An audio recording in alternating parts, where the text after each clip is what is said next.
Olá, seja bem-vindo a mais um vídeo do Forex Social. E aí, preparado para a segunda temporada do projeto Trader Tranquilão? Bom, como tem muito tempo que a gente ficou fora e não avaliou o mercado nesses últimos dias, eu vou fazer um apanhado aqui para a gente poder ver mais ou menos o que está acontecendo e analisar os pares que a gente opera, né? Bom, aqui estou no semanal, no índice dólar, já explicamos umas 2 ou 3 vezes como é que funciona esse índice, você pode procurar aí para trás, nos vídeos anteriores, né? E o que a gente vê aqui? O dólar, aqui quando o dólar se valorizou, a que o povo batizou de a trade Trump, né? Que foi quando o Trump ganhou a eleição, que a gente pegou essa aqui, especialmente no dólar ien, o dólar se valorizando bastante, e chegou lá no final de 2016, o dólar deu uma estacionada, né? Ele não conseguiu romper essa resistência aqui e tentou diversas vezes, não conseguiu e foi rejeitado e veio numa certa leve tendência de baixa aqui, tá? Só dando uma armadinha no gráfico aqui, colocar nossas médias de volta, né? Não é leve tendência de baixa, assim, na verdade a tendência aqui é de alta, né? E tem uma tendência dentro da tendência, uma contra-tendência aqui, que talvez venha até essa trend line de alta aqui, né? Mas assim, esse é o momento. Agora um pouco indecisão que a gente pode ver no dólar, ele pegou claramente aqui num nível de resistência que já tinha até desenhado previamente e foi rejeitado, tá? Agora vamos lá para os nossos pares. Euro-dólar. Bom, já começando no semanal aqui para a gente ter uma visão geral.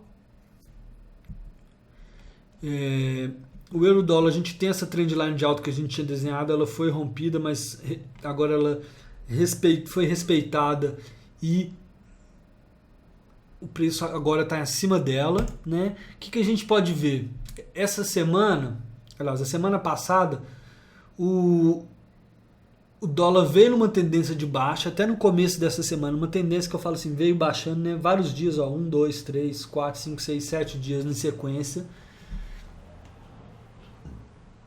Até que ontem, essa tendência se reverteu um pouco.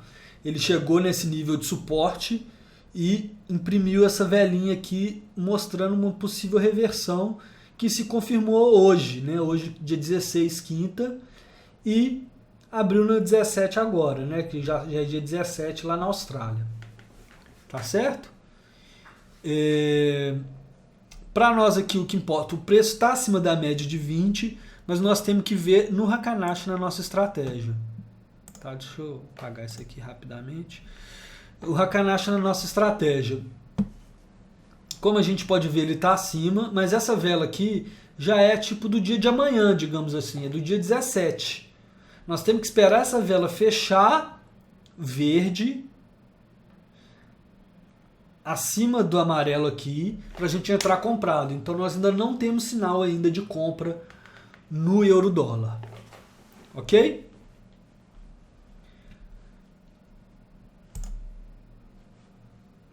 Dólar-ien.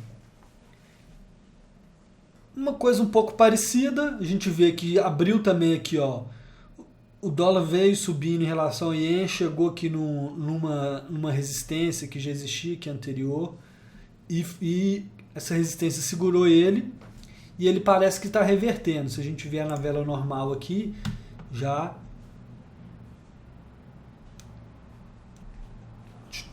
Vamos lá, meu querido. Deixa eu ver se aqui já tá... Não, aqui tá no semanal, vai demorar também. Deixa eu ir pro diário todos aqui. Porque às vezes se um demora, a gente vai no outro, né? Vamos lá, aqui já deve ter carregado. Vamos lá. Dólar e ien, olha lá, a gente vê que ele tá aqui, ó. Tem uma trendlinezinha aqui que a gente pode desenhar, talvez. Agora? Não, tá cedo ainda para desenhar essa trendline. Mas ele veio, hoje ele fechou abaixo no candle normal, mas se a gente vê no Heikin-Ashi, ele ainda não fechou abaixo, então nós vamos ter que esperar. Nós vamos ter que esperar essa vela fechar e como amanhã é sexta-feira, só no domingo à noite, que é quando abre o mercado, já é segunda na Austrália, que a gente vai poder decidir se a gente entra. Se essa vela realmente fechar no vermelho, a gente vai entrar vendido nesse par. Tá? Nós vamos ser bem conservador na estratégia do Trader Tranquilão nessa segunda temporada.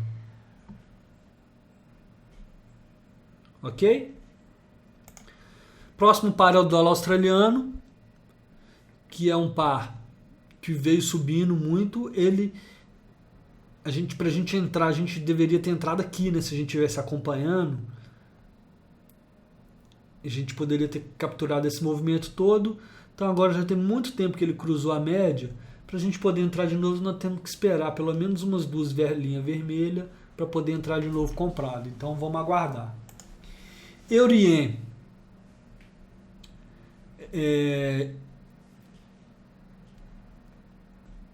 Também não tem nada para a gente fazer. Nós temos que esperar 2 velas vermelhas para entrar vendido ou 2 velas verdes para entrar comprado se ele vier para cima da nossa linha amarela, tá? Então não tem nada para a gente fazer hoje. Lembrando que a Libra saiu nessa temporada. Então, se você não assistiu o vídeo anterior, eu sugiro que você assista, que a gente explica como vai funcionar essa segunda temporada do Trader Tranquilão. Nós removemos a Libra e lá a gente explica por quê. Agora nós estamos operando só 4 pares. Ok? Então, antes de finalizar esse vídeo, eu queria falar um pouquinho sobre o contexto global. Só como é que tá, que nem eu falei, tem muito tempo que a gente não grava. Então, falar um pouquinho de macroeconomia, de tendências, de o que está acontecendo no mundo, né? Bom, continua aquela questão das diferenças de taxas de juros. O Fed, que é o Banco Central americano, é o único grande banco central que está numa tendência de elevação de juros. Isso, de um modo geral, tende a valorizar o dólar, né, porque ele fica mais interessante em relação a outras moedas. Então, aí, essa semana teve a Yellen, que é a principal presidente do Fed, falando diante do Congresso ou do Senado americano, falou sobre taxa de juros e tal. Então o mercado já está precificando aproximadamente 60% de chance de já em março subirem de novo a taxa de juros. Mas é certo que vão subir de novo. Se não for em março, vai ser em abril. Tá? Então o Banco Central está com essa visão que a gente falaria hawkish, né? de falcão, de tightening, de apertar a economia, de aumentar a taxa de juros. No entanto, nós temos do outro lado o discurso do nosso querido presidente Trump, que está falando que ele quer um dólar mais fraco, que ele tem todo esse discurso de valorização da indústria, né? Porque um dólar mais fraco, a exportação dos Estados Unidos fica mais interessante, né? Para a gente comprar uma coisa lá nos Estados Unidos, é mais barato para nós brasileiros, por exemplo, quando o dólar cai. Correto? Então, tem essa divergência entre os dois, digamos assim. O Banco Central Europeu, por enquanto, não deu nenhum sinal de parar o quantitative easing. O japonês também continua naquela tendência de comprar mais coisas, de enfraquecer a moeda deles. Tá? Então, e hoje a gente teve indicadores positivos para o dólar. Como, por exemplo, a gente vê aqui, ó,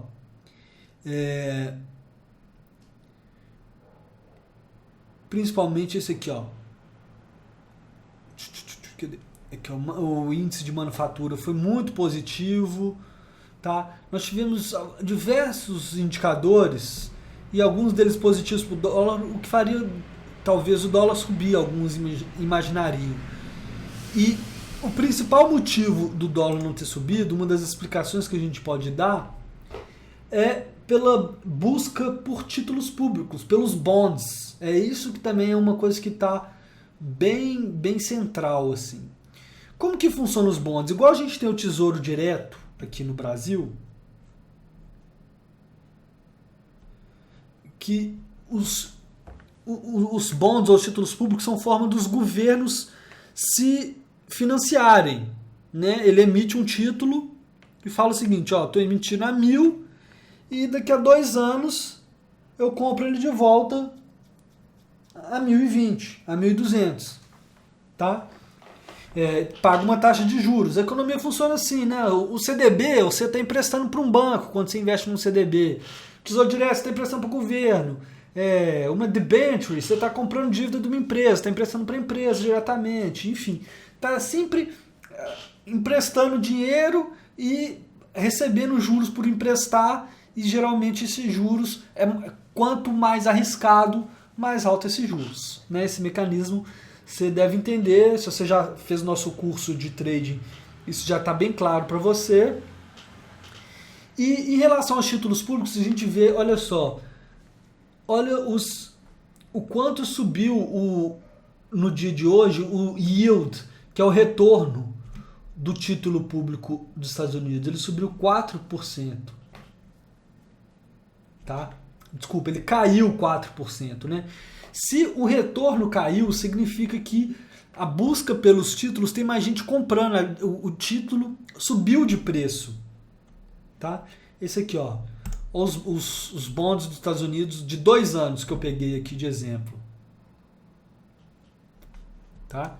2 anos, vou colocar a vela normal aqui. A gente vai ver que ele teve uma forte valorização hoje. Esse é um dos motivos, talvez, do dólar ter caído. Tá? O valor foi um pouco para os títulos públicos. E por que o yield, ou retorno, cai quando o valor do título público sobe? Por que é inversamente proporcional? É inverso.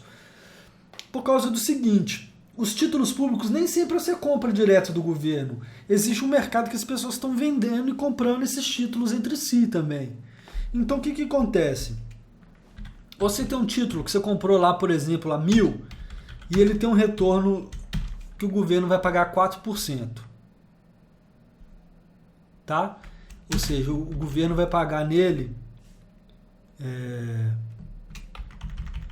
Eu vou colocar 40% só para ficar mais fácil aqui a conta. O governo vai pagar nele 1.004. Tá?